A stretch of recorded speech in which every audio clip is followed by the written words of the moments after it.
Welcome to Not Milk Never Milk. Subscribe if you're lactose intolerant. In this video, I will explain how to use Canva to write. First, navigate to the Canva homepage and select Create a Design. Choose a document type like a document or presentation to begin your writing project.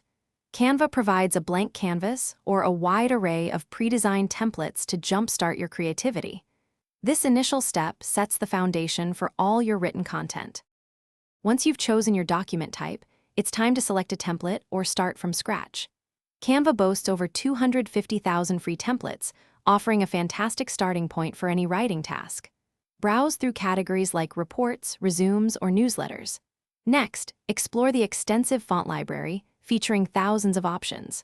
Select fonts that are legible and align with your message, perhaps a sans serif for headings and a serif for body text. Now, let's add your words. Click the Text tab on the left sidebar to insert text boxes.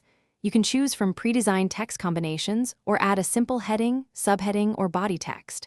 Once your text is on the canvas, customize it. Change the font size, color, and alignment. Experiment with letter spacing and line height for a polished look. Canva also offers fun text effects like shadows or curves to add a unique touch to your writing. To truly elevate your written piece, consider adding visual elements.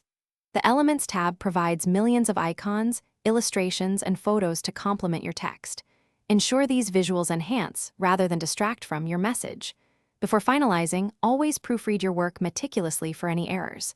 Once satisfied, click Share and then Download. You can choose from several formats, including PDF for documents or PNG for high-quality images, making your written work ready for sharing. Thanks for watching. If this was helpful, leave a like and consider subscribing. See you next time.